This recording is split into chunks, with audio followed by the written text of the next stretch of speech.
तो चलिए एक क्वेश्चन करते हैं जो हार्डी वीनबर्ग से रिलेटेड है। इंपॉर्टेंट क्वेश्चन है, एक में ही सारा कंसेप्ट क्लियर कर जाएगा। ये कह रहा है कि 9% Hardy 9% of the Hardy 9% population जो है, क्वेश्चन मैं पूरा लिख दे रहा हूं आपको, 9% of Hardy Weinberg population of 800 are recessive. Recessive का मतलब समझ गए? तो आपसे ये क्वेश्चन कर रहा है कि how many of this population are heterozygous.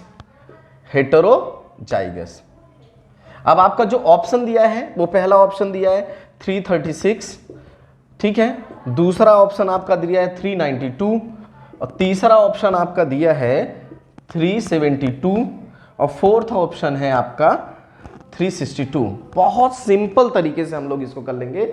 मैं आपको बहुत अच्छा तरीका बताता हूं जो कि मैंने खुद से ही समझा है। अब हमको कह रहा है हार्डी वीनबर्ग पॉपुलेशन है, पॉपुलेशन कह रहा है और रिसेसिव है। इसका मतलब ये की स्क्वायर की वैल्यू दे रखा है। की स्क्वायर की वैल्यू क्या हो गई? 9% हो गई। अगर रिसेसिव है तो क्यू स्क्वायर होता है ना, तो इसका मतलब हुआ q square equal to 9.9 divided by 100। तो हमें इसके क्यू की वैल्यू आ जाएगी √9 डिवाइडेड बाई 100। और जब ये वैल्यू आ गई तो हमारे क्यू की वैल्यू कितनी आ जाएगी? 0.3 आ जाएगी कि नहीं आ जाएगी? देखिए, जब भी आपसे पॉपुलेशन, जीनोटाइप, फिनोटाइप, कम्युनिटी कुछ कहे ना, तो समझ लो वो स्क्वायर वैल्यू दे रहा है।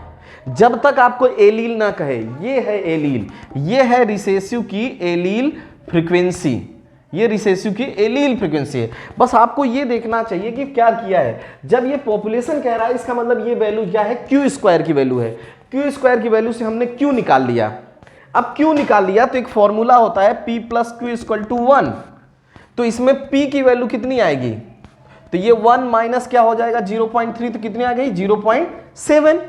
अब क्या हुआ? हमारे P की वैल्यू हो गई 0.7, Q की वैल्यू हो गई 0.3। अब इसमें क्वेश्चन में किसको पूछ रहा है? हेटेरोजाइगस कितने हैं।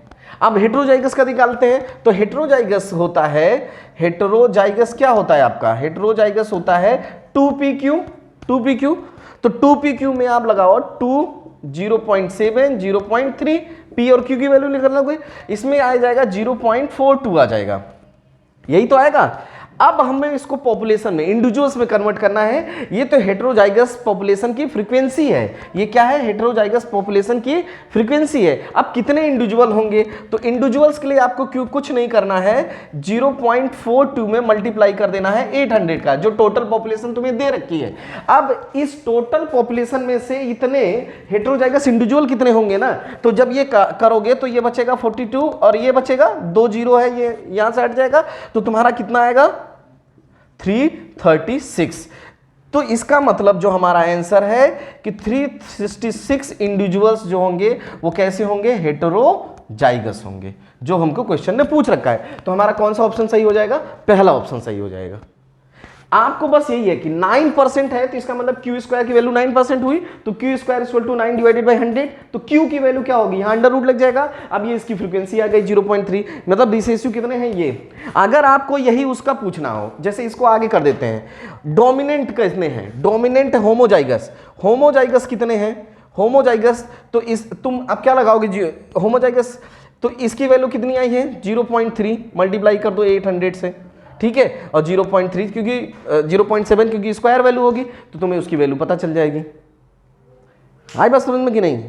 तो उससे मल्टीप्लाई कर दो, टोटल में उतने लोग पता चल जाएंगे। 800 में से हमें सबको निकालना है ना, तो जब 800 में निकालना है, 2p की वैल्यू हमारी इतनी आ रही, बस उसको मल्टीप्लाई कर देना है। क्यू स्क्वायर, अब देखो ये 9% दिया है, इसका मतलब 9 लोग हैं उसमें से, ठीक है कि नहीं? तो इस तरह से हम सॉल्व करेंगे इस क्वेश्चन को।